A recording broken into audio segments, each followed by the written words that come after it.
he's found God. Like he literally just was up at, I think he went near you, Byron Bay. Did he? I think he came up there to some kind of retreat or something.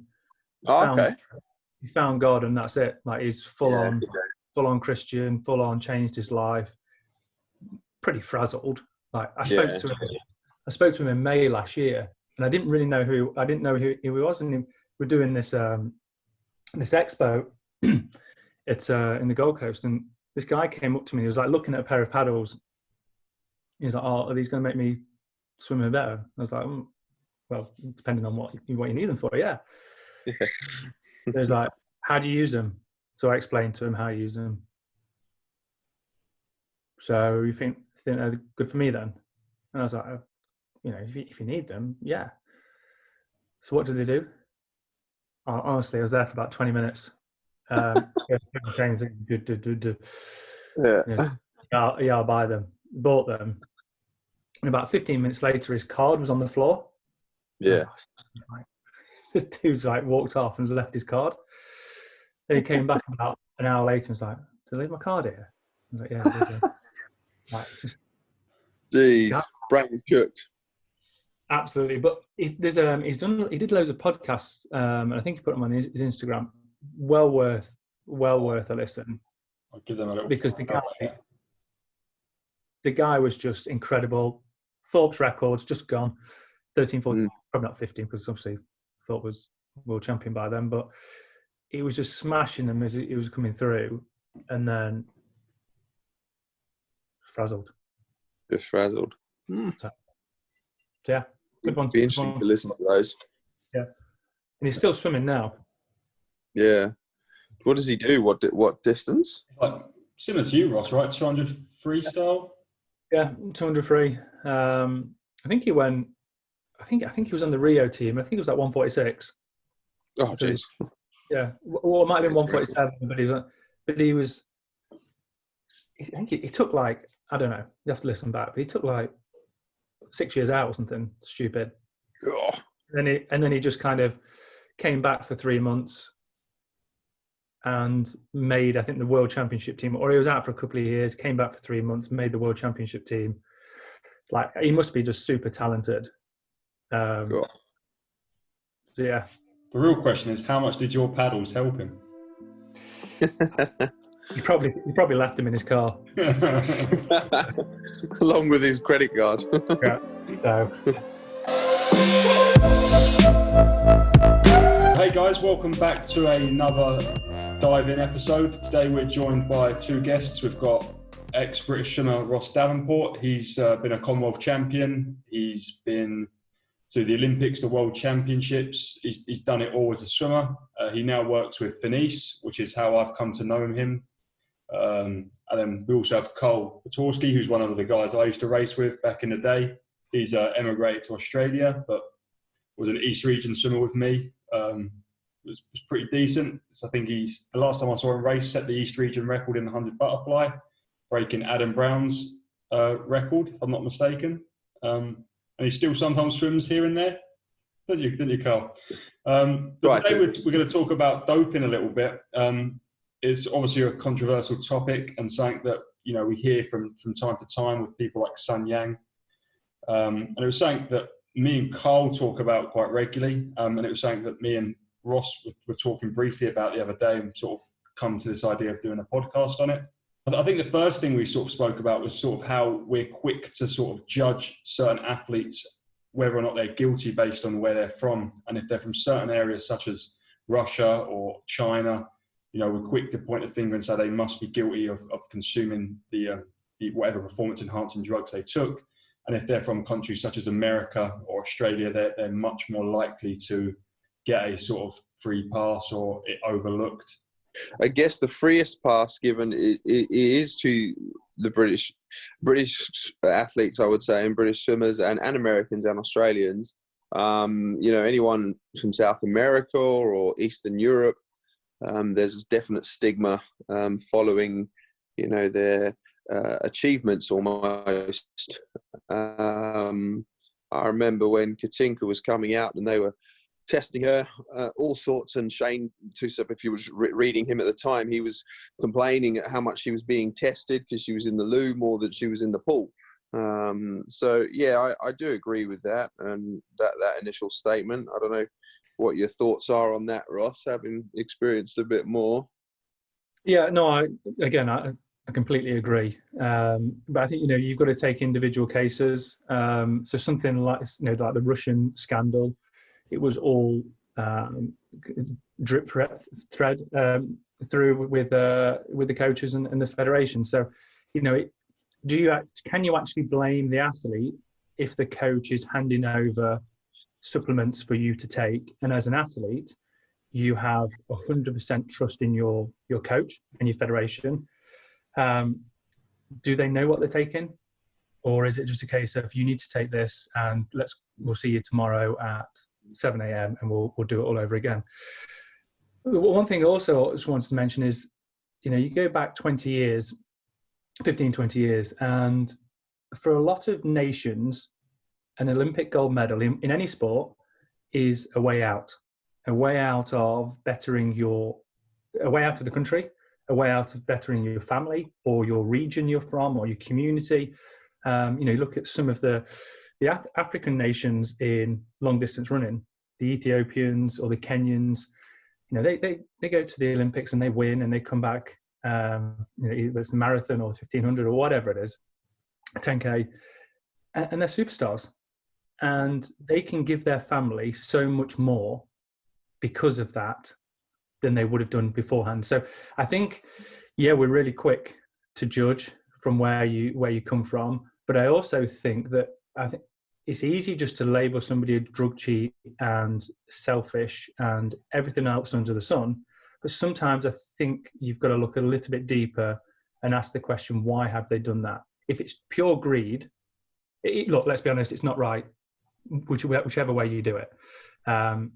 You've got to be 100% clean. And I think but sometimes, like I say, some of the African countries or Eastern Europeans, or even China probably 20 years ago, it was their ticket out, their ticket of freedom to get out of the country and to have a better life.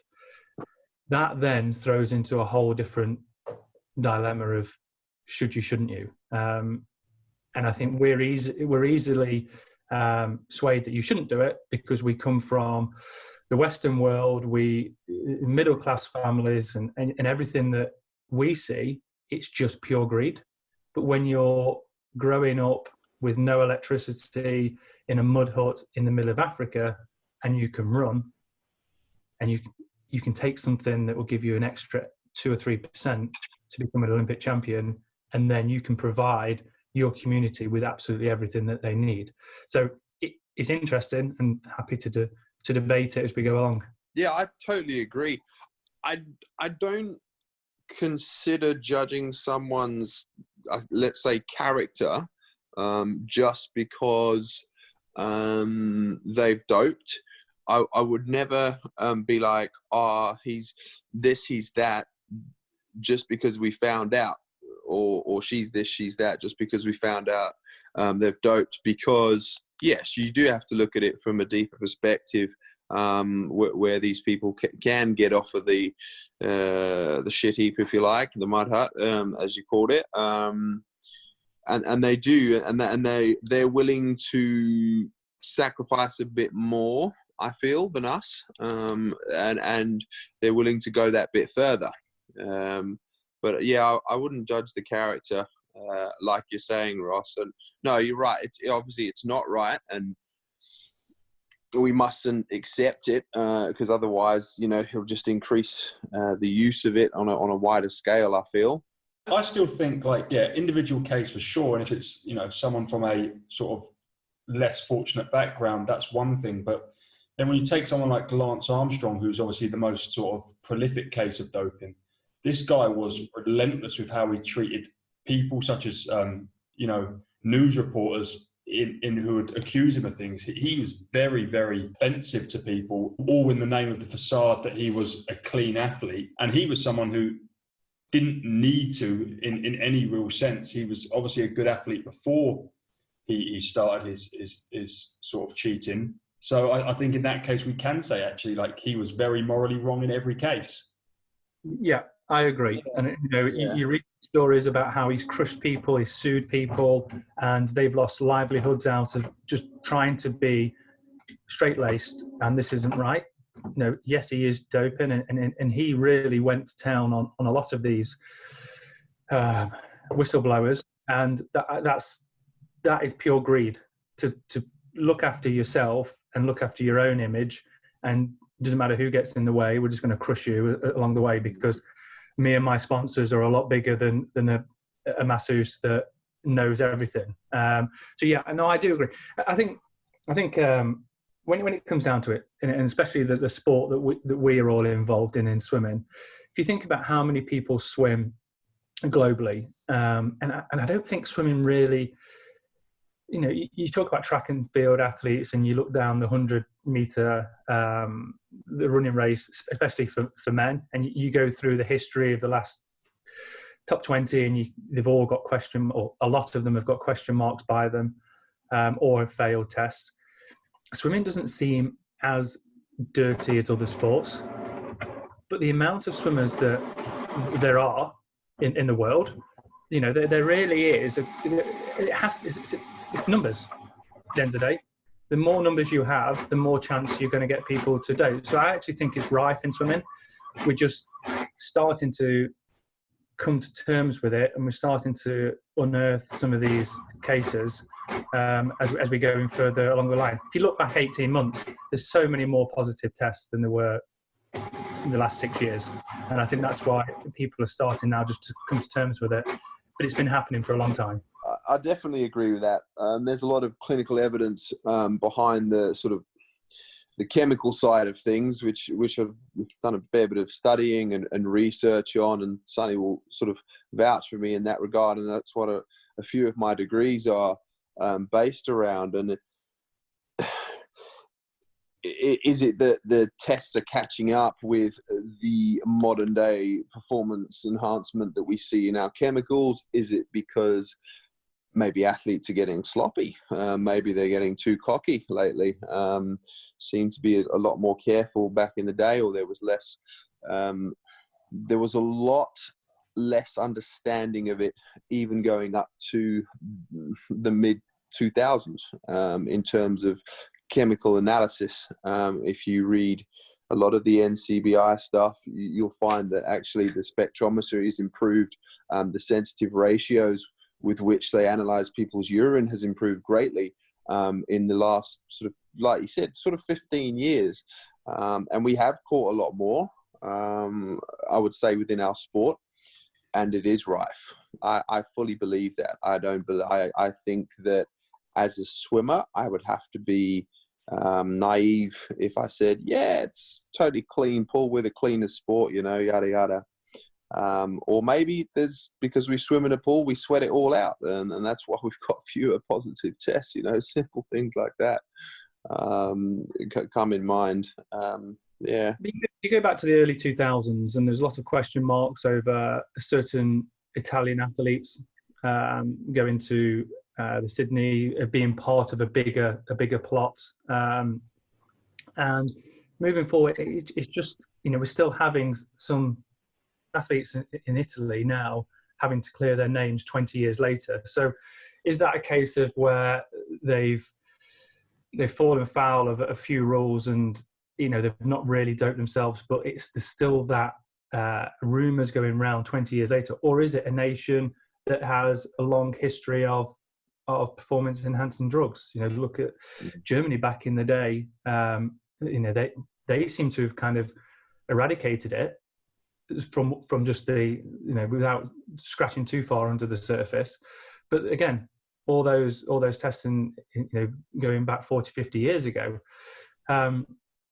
I think it's interesting when you are in that environment, you do believe that everybody is like-minded as you are and clean. And no doubt that I think just because of numbers, people in Europe are doping. You've got to admit that's the likelihood. We have a lot of swimmers in the UK. I would like to think that anybody on the British team hasn't touched it. And I strongly believe they haven't. I don't think we have the infrastructure from a federation point of view or coach's point of view that is that way inclined. I think it's more of, we'll get to the top by being the best, and we'll work hard, and we'll work on the little things. And that's probably not why we've not won as many medals up until probably 4 years ago. When you look back over the last 20 years of the Olympics, we've won 3, 4, 5, 6 per Olympics. We've not really gone and smashed it. And I think that is probably something that is the reason why, and because we are doing it the right way. But I remember in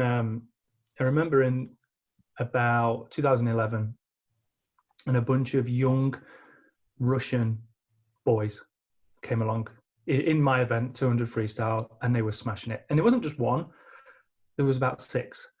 And we went to a meet, and we always in the relays. We always beat Russia. They were strong, but they weren't world beaters. And we went to, I think, the Men Ostrom or some a low level meet, and they all just came out and they all just cracked out 147s at the time. That was decent, not anymore. They all just cracked out 147s, and they were like 17, 18, 19. And it's like, wow, they're peaking for the Olympics, and they've got this group, and they've got this core amount of swimmers that they're working with, and you can see what they're trying to do.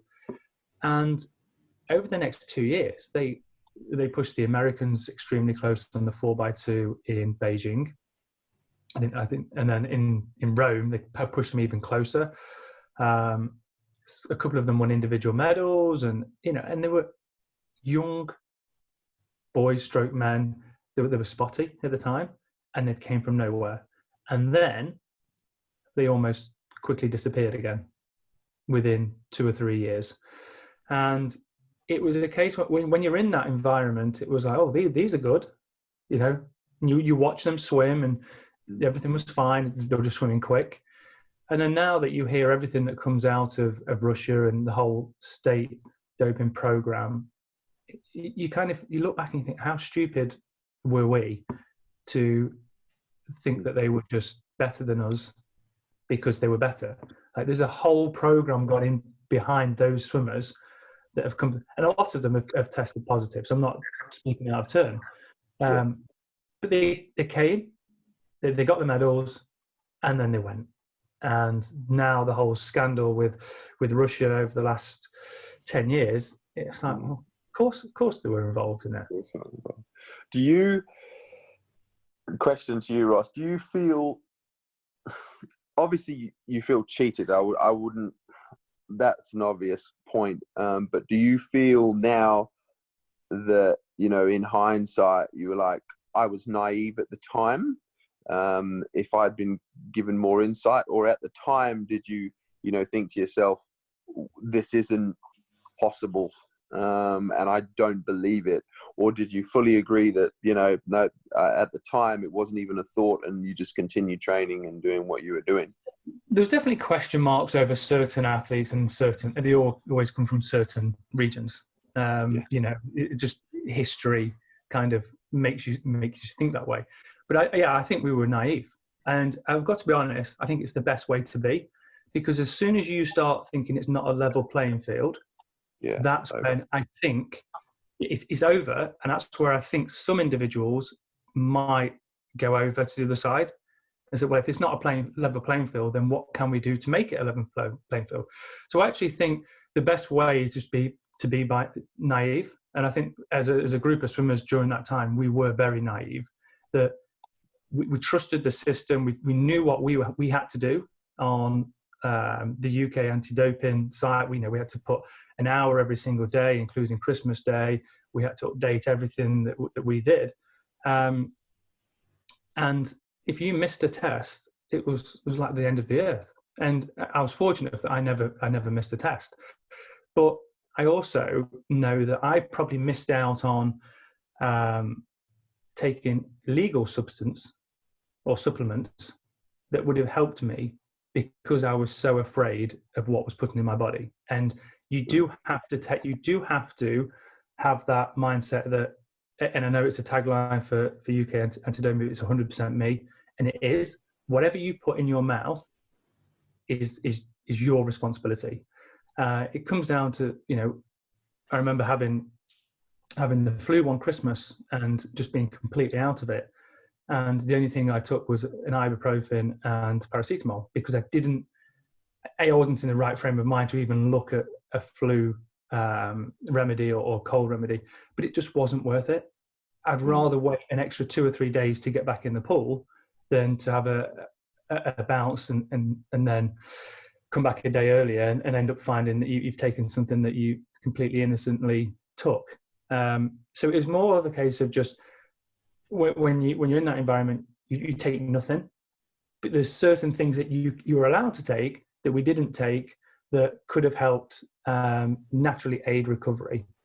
So yeah, I think Americans, I think Americans are on that line.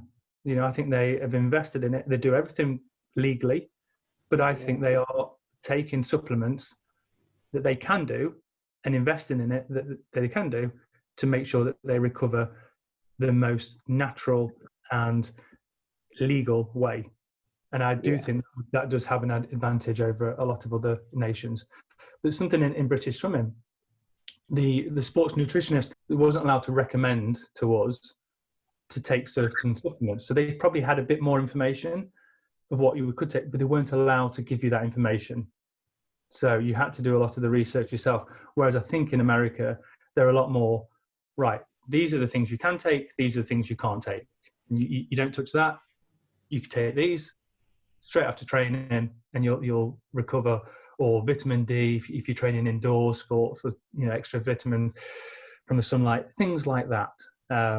So I don't think they're doping at all, but I think they are using supplements to their advantage. That's an interesting one, because if you bring that into question and push the boundaries, let's say you take 3 of us. So you take Sonny, you take me, you take yourself. We've all got X, Y, Z, as in X different amounts of testosterone in us, for example. And let's say Sonny's is low. The doctor in America says, okay, sorry, Sonny, let's bump it up to what Karl and Ross are at, because that's fair and it's technically legal. He's not cheating. Because we're giving him testosterone because he's not at the male average, let's say. That's what I think is happening on a bigger scale with multiple supplements. But as soon as you inject that, you are doping. As soon as you are going down that line, that is classed as doping. So even though you are still within the legal limit, if you've artificially enhanced that, then that is illegal. But I do see where you're coming from, and we've all swam. We've all swum against taller swimmers. That's the advantage. Yeah, we've all swum against more, just naturally, physically more developed swimmers, and you see it in age group swimmers a lot. There's a boy there at 14 years of age, full beard, Adam's apple as big as whatever, and 6 against say an Adam Peaty at that age, who was very scrawny, very very immature physically, and it's obvious there's such a huge gap, and until it actually levels out, but you're going to have different people with different arm spans, different lung capacities. The size of your heart, the amount of blood that you can pump around, all these different things will never make sport a level playing field, because somebody's always a little bit faster, a little bit stronger, and a little bit taller. There will be. What are your thoughts then about TUEs? That's what I was going to mention, because they keep things legal, but they let you take things that other people can't take. So it is an unlevel playing field, but correct and allowed. Yeah, I think they're needed, if I'm honest. To take somebody that has asthma, and a lot of swimmers have asthma because of the environment they're in, And I think you're well within your right to, if you're asthmatic, to take an inhaler. The question mark comes when you're not asthmatic and then you become asthmatic to get a TUE. So I can see why. I just don't think we're ever going to get around that fact, because you can't, in my opinion, you can't not have them, because there's certain people that need certain medication just to be able to perform. Like, you can't have people standing on the blocks gasping for air because they're asthmatic and asking them to swim a 1500. They're going to have an asthma attack halfway through. So they have to allow it, but I think they need to regulate it in terms of, well, let's have a look at your history. You know, I had one because I was asthmatic, but I had asthma when I was 6 years of age. I was never, ever, certainly from being a boy at 6 years of age, any aspirations of going to the Olympics. So it wasn't like, oh, let's turn asthmatic now because in 25 years I might need this. But those swimmers that turn asthmatic at 26 and then see a huge improvement in their performance, that's got to be questionable. Yeah. At what point, though, do you say that someone just isn't made for something? So say, you know, we did say I was at a disadvantage to both of you guys in terms of my natural testosterone levels. You would say, well, unfortunately, I'm never going to achieve the same lifts that you might do in the gym or the same power exertion on a sprint that you might be able to achieve. But unfortunately, that was just a genetic code that someone is dealt. And unfortunately, if someone is severe with asthma, potentially, maybe they're not made to be a distance athlete. And I know it's quite critical to say, but at what point do we say, well, actually, unfortunately, you're just not quite cut out genetically to be an athlete, or not an elite one? And I know there's a thing of safety. It's like, well, they're going to still try and compete, and if they actually have an asthma attack and die or anything, well, then that's at fault as well. But or at what point do you say, can everyone have an asthma pump? I know what you're saying, Sonny, and then if you give everyone the asthma pump and say, yep, okay, because you've all got to have it, to be fair, the next problem you have, from looking at a lot of research, is that everyone reacts differently to it. So Ross might actually benefit more than you would from having the same asthma pump. And then that becomes unfair. So that is a big problem as well. When I was 16, I blacked out in the pool, and I was diagnosed with exercise-induced asthma, and they gave me all sorts to help it. Certain pumps didn't work, some powders did, some pills did, and it did help in certain ways. And I didn't black out again, thankfully. But mine was quite severe at that stage because I'd pushed myself that hard. I didn't see it as fair. Because I was like, well, I've been given a much bigger enhancement than my competitors at this point, legally as well, because I got it from the doctor, I was under prescription, etc., etc. But I didn't see it as fair. I knew a lot of my competitors were asthmatic, though, because they carry the blue pumps, Ventolin around the pools. It's like the biggest thing in the world. It's 80% of swimmers, or some crazy statistic, are all asthmatic. Now, is it because we've been exposed to evaporating chlorine? Who knows? But that brings up an interesting point. I just feel like something like the inhalers, your airways are restricted, and you take an inhaler to unrestrict your airways. I don't know too much about taking an inhaler if you're not asthmatic and the benefits that can have. But for me, it was just about opening my airways to their natural position to get the air in. Were you on a blue inhaler? That's all I took, was a blue. I should have probably taken a brown one every day to prevent it, but I wasn't that bad. But I did take the blue one. You're probably too honest in the swimming world, Ross. There, but it's just a lack of education, a lack of information, lack of education, and it's actually like, you know what? I am asthmatic. I could have taken more, and I might have got a bit of a bounce from it, But I didn't need to. I wasn't bothered about waking up every morning and pumping something that I didn't necessarily really need. So yeah. So Ross, you're on your short-acting immediate effector, which you're right, just basically opens your airways as a beta agonist.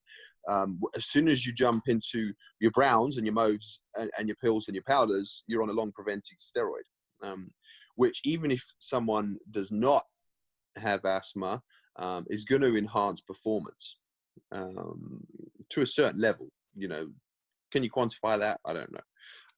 It's very difficult to do that. And another thing with asthma is it's a big problem, because if we've all been swimming since we were 6, 7, which most of us have, naturally our lung capacities and our peak flow test, which is just literally the standard test they do on anyone who's asthmatic, is higher. So how is it diagnosed? How can you possibly say that, oh yeah, he's struggling to breathe in the pool? Is he asthmatic or not? Should his peak flow be 800? Oh, he's down at 600, so he's the average, but he's a swimmer. So should it be more? That's very difficult from a medical perspective. So that's, just another thing. It's interesting. It's interesting to talk about peak flow, because it was something that I could never do. My peak flow was probably about 400. Cool. And I don't feel like I have small lungs or anything like that, but it was a case of like I just struggled to ever get any power behind that. So it's interesting that like you say, as swimmers that have swum so long, that are just aerobically really, really fit, they should have a higher peak flow and then obviously come down to the norm. But then, if you are a swimmer of 6, you're racing people that have been training since they were 6, so theirs would be at 800. And if yours has come down to 600 because you're asthmatic, you're just bringing yourself back up to what generally you'd call a swimmer that has swum for the last 14, 15 years. The worst case for all of this is federations and coaches who know what they're doing. And I think the TUEs, I think there's a bit of a grey area, because some people, I think they're needed, and some people, because they're needed, will sign off and jump over onto that performance enhancing, and that's down to, they have to be signed off by a doctor. So then you're involving people that medically, you don't need this, but I'm going to sign you off because if you take it, it'll give you a bounce. That then is, in my opinion, doping. If it's a case of you're really struggling and you can't breathe and you coughing all the way through a session, and you're right, breathing chlorine for 4 hours a day, probably 6 sessions a week from the age of 12, can't be conducive to having healthy lungs in the long term. So there is going to be a lot of swimmers that it's not like you've been running outside for 2 or 3 hours in the fresh air. Likewise, if you're brought up in a built-up city running outside, you're going to get some damage.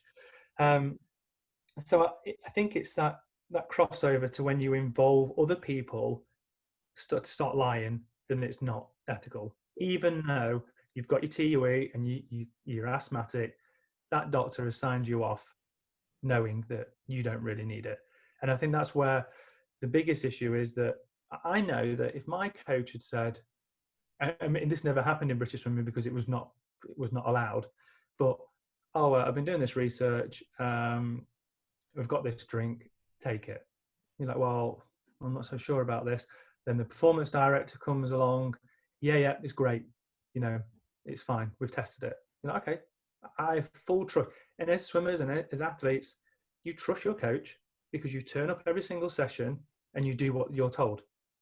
There's not many swimmers out there that start questioning, why am I doing 10 200s fly at 15? You do it because you're told to do it, and you think that the coach knows best.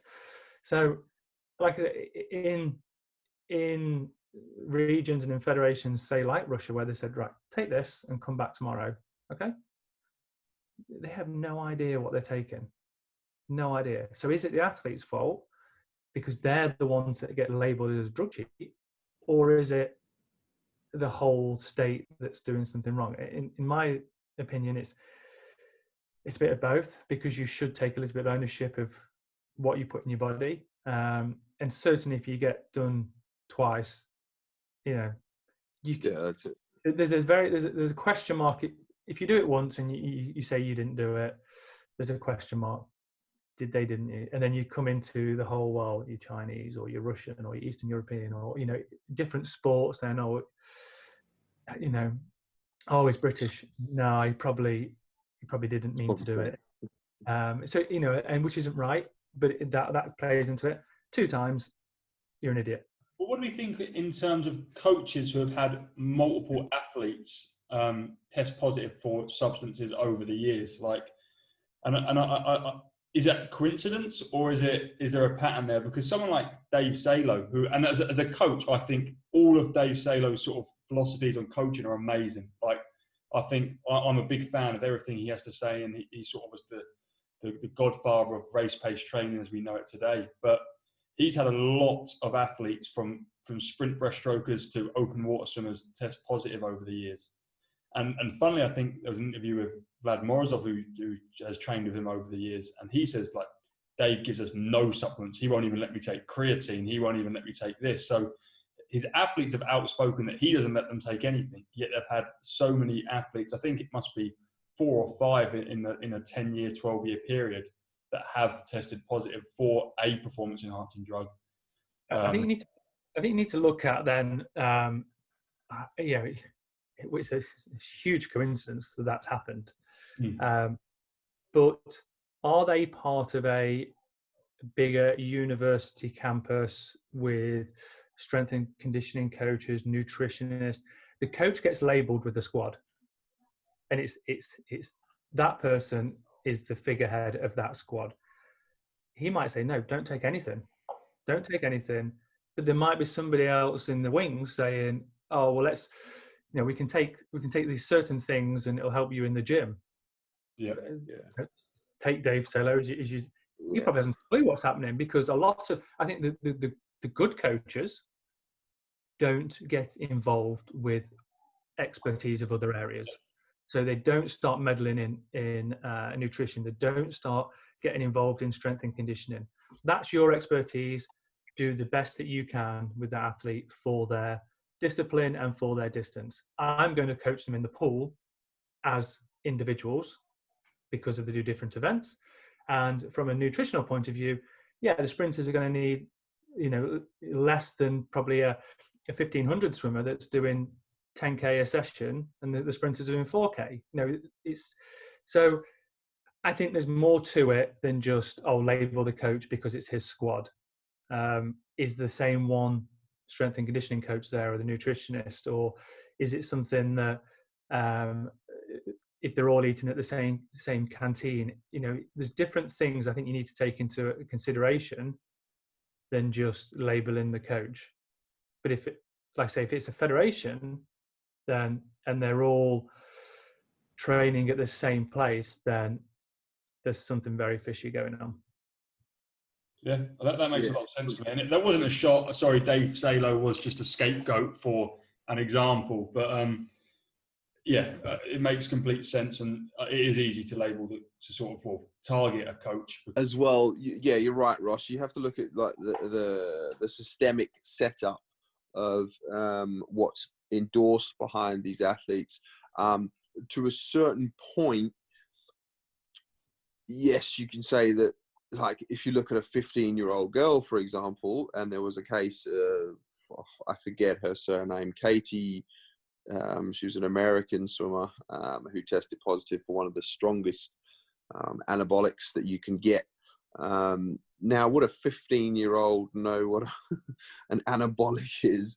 No, but her doctor dad might have, and there's certain points where if you've got a squad like Salo has and Usama Maluli, etc., all have, come up positive in certain tests for certain things, not all the same things,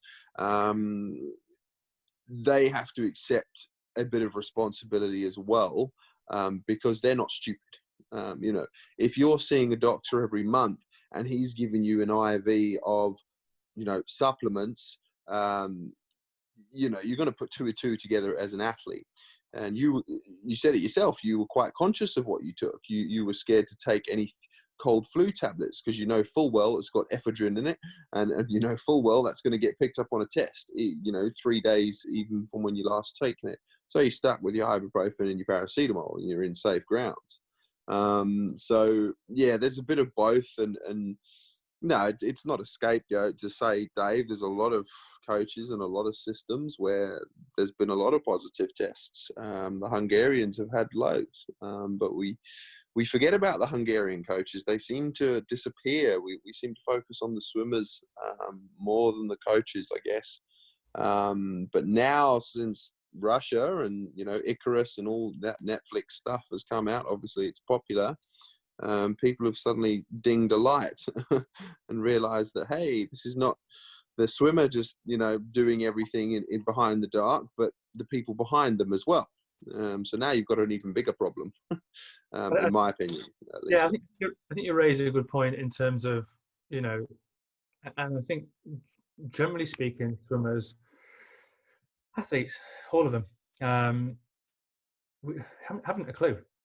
And, there's so much, like you say, you mentioned about the Icarus programs. It's all about doing it at the right time and coming off and It's mind blowing.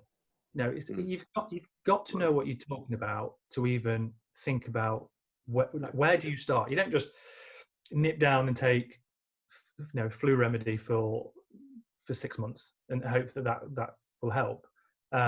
There's so much more to it, the timing, the dosing and everything. And I read Dwayne James' book. I thought it was a brilliant book to read. And he was getting packages, injecting himself 7 times a day, but he didn't think he was doping. And then that's a question mark. Well, why do you not think you're doping when you're hiding it in the back of the fridge and you're not telling your partner what it is and you're injecting it? As soon as you go into that secret world, and that's dodgy. But also, I think, like you said, you made a good point about a 15-year-old girl knowing what to take or how to get it. If you have to search the dark web, then you've crossed the line. You're willing to take something. And again, it's not just about a lot of people that get it over the counter. There's a lot of drugs out there, and a lot of drug tests that people fail. And it's like, you can't get this very easily. You have to ask for it. And half of it, I can't even read it, never mind know how to even get it. Yeah. Yes, I agree. And the more complex the drugs become, I think the greater the blame should be.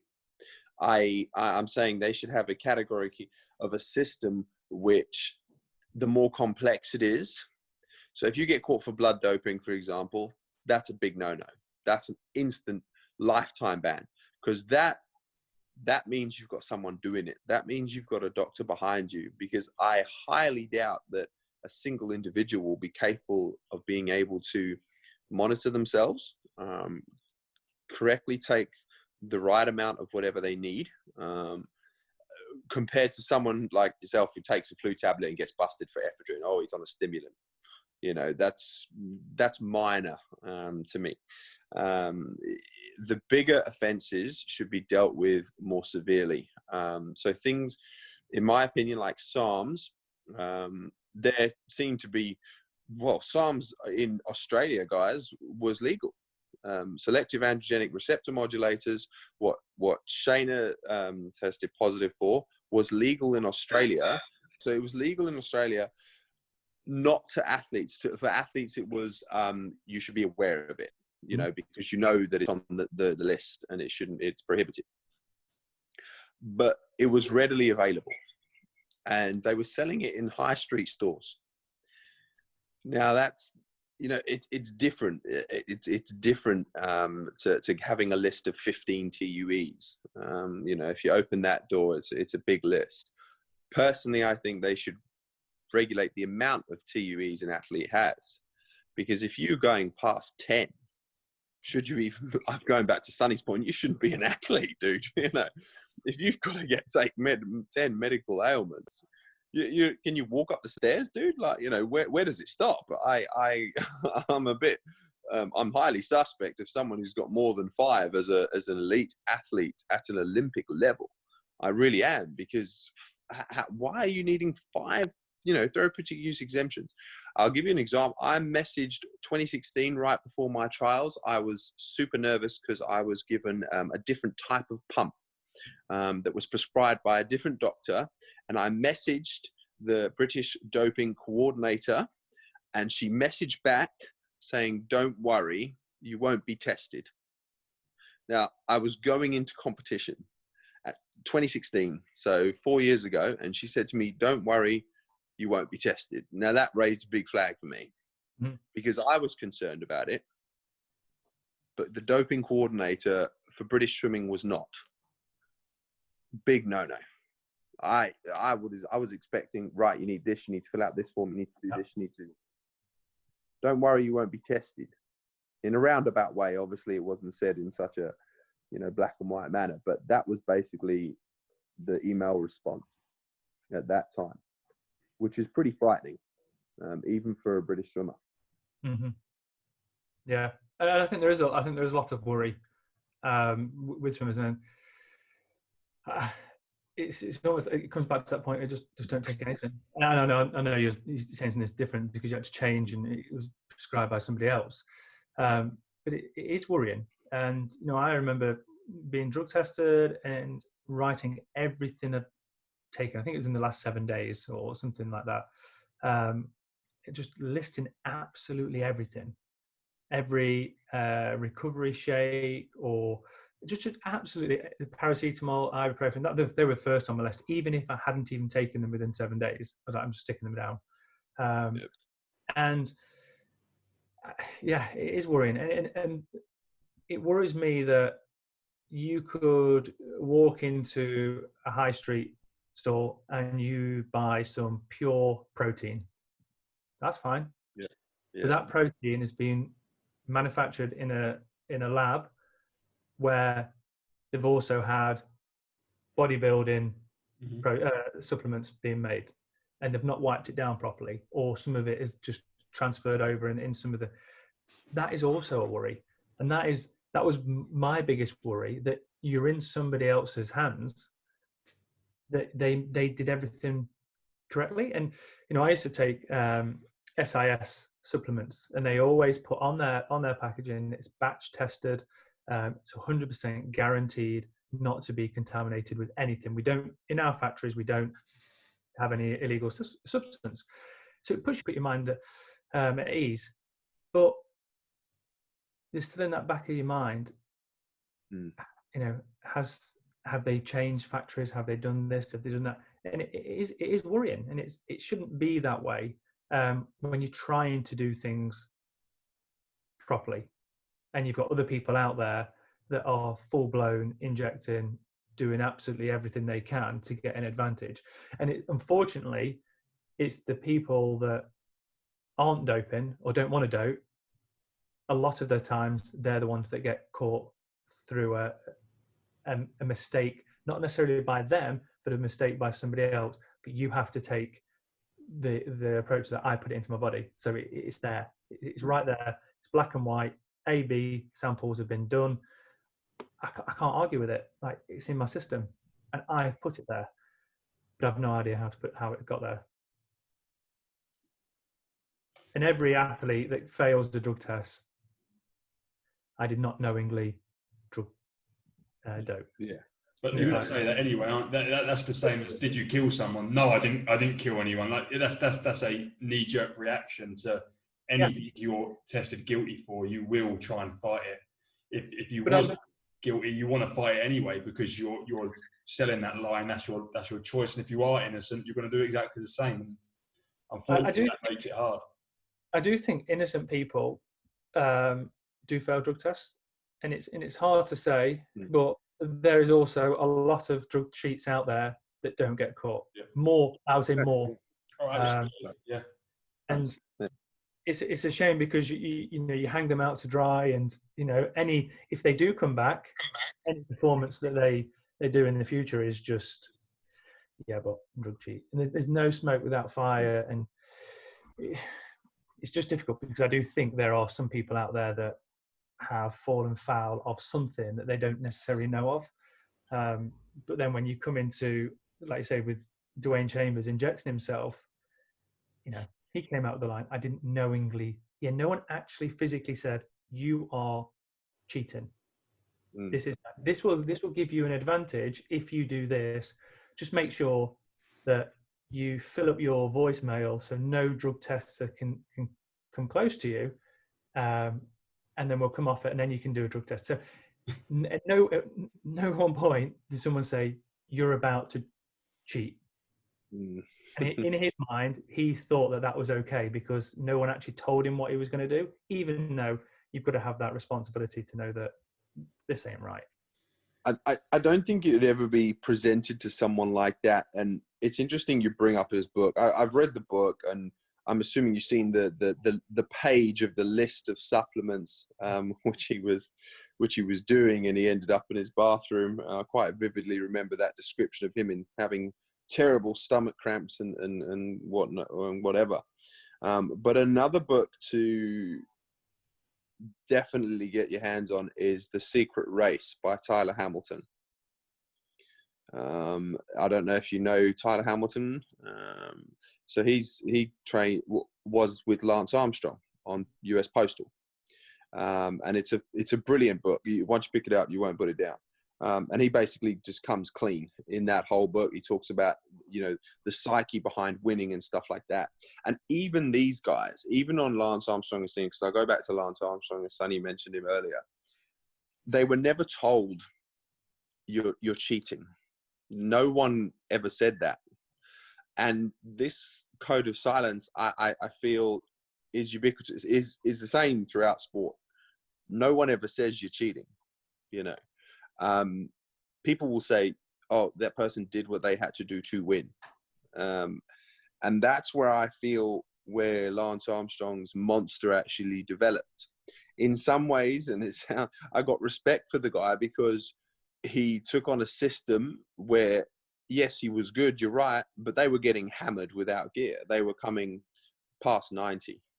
Because back in the days, if you read the book, they were saying it was possible to compete with when there was only amphetamines and anabolics, but once you introduced your EPOs, your blood doping, it was impossible because obviously it's an endurance race. It's very much endurance based and endurance training, as you can see, and that made a big difference to how they dealt with it. But yes, if you like that stuff, Ross, you should definitely give it a flick through. The whole code of silence thing, though, that always gets me, because if you're saying, both of you guys think that swimming is rife for doping at some level, at what point does someone not speak out? Surely at one point someone will find out, stumble upon this information and want to speak out. Like, I remember Michael Jameson done an interview a few years back, and he just said, micro doping is huge. That they do it early season. The effects last for 3 months. They never get caught. But he never said any more than that. So he seemed to show he had information that someone was doing this, but it was never more, actually, these are who are doing it. Why do we never get that sort of, no one wants to point fingers, or no one wants to actually accuse. They say stuff's happening.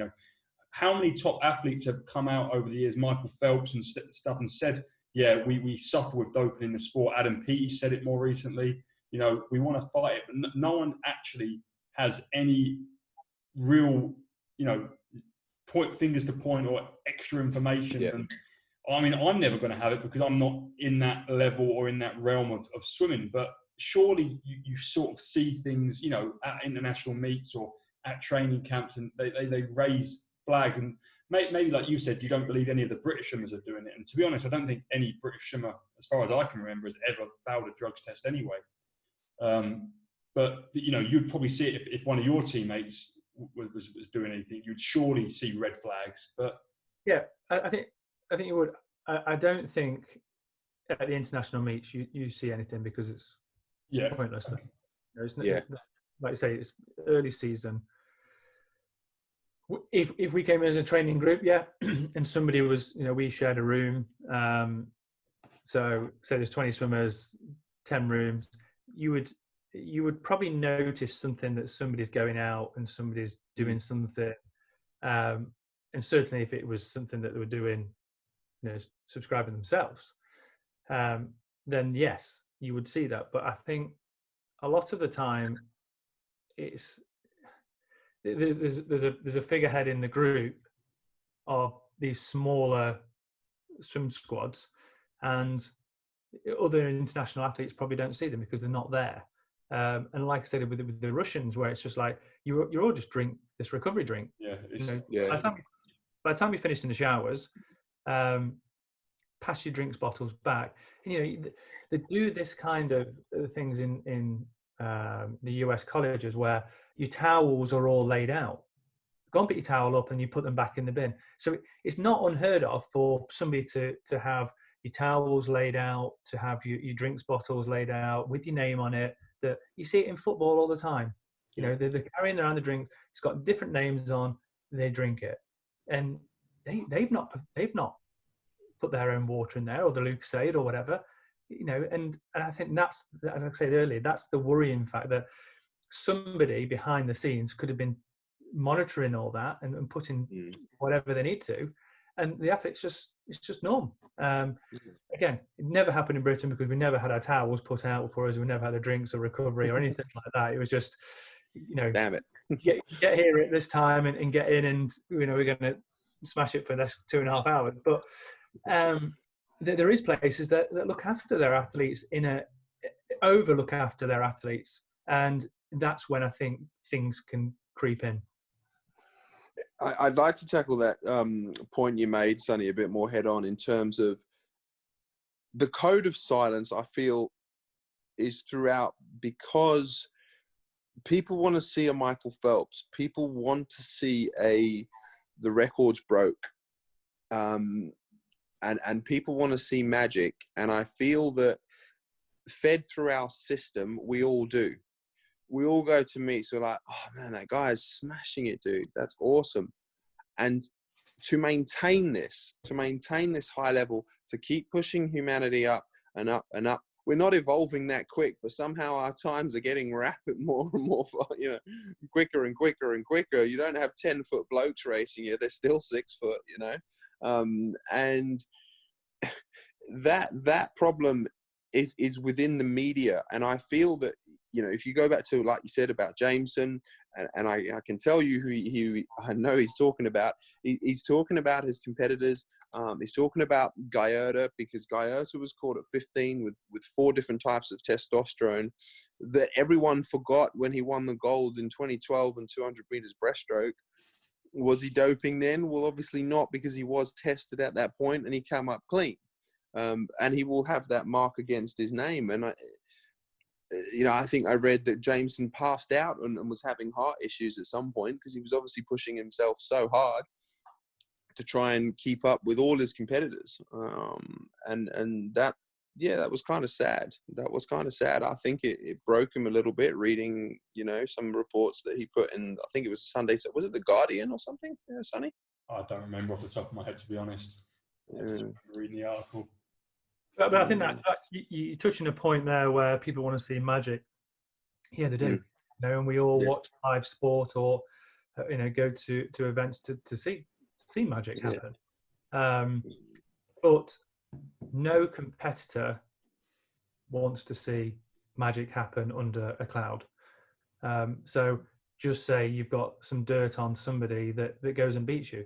That's not magic. That's artificial. Yeah. But I think where it comes into is the people that do fail drug tests, that do produce those magic, and federations or the governing bodies cover it up because they can't afford to lose a superstar from the sport because of the impact that will have. And you've seen it with Sun Yang. You know, the amount of times that FINA defends Sun Yang, you know, A, is doped, and B, is just generally not a nice person. You don't go around hitting people in the warm up and cool down, smashing lockers up if you're a nice person. You don't do the thing that happened with Duncan Scott on the podium if you're a nice person. You know, so there's been a whole, well, let's backdate his ban. Why are you backdating his ban? Because you want him at the event to produce magic, sell tickets, and to sell the sport. Of course. That's a bigger issue again. Not just about a whistleblower where, you know, somebody might have seen him take something that you don't really know what it is, because you're not involved in that, and you can't point fingers and 100% say you've cheated until they fail a drug test and it all becomes clear. And that is true, and that is the sad reality, and I don't ever foresee that changing within sports. You know, you look at let's pick weightlifting at Olympics. It's one of the most positively tested sports ever at the Olympics. If you look at the history behind it, but people still show up. They still get crowds. They still want to see a 60-kilogram guy lift 180 k's over his head. You know, and they don't care. And that cloud I feel that you're talking about is sometimes lifted by that support. You know, people are sold tickets and they come to see it, and they lift that cloud regardless, you know, because they lifted it in 2012 when positive athletes swam there. No one remembered lane 4. You know, Efimova caught I'd say the biggest copping I've ever seen a swimmer catch, actually, you know, when she came on, I think in the world champs recently, and literally the whole crowd was booing her. And I'm like, well, there's about 6 other swimmers in that pool there that have also tested positive for something or another, but she's copying it a lot.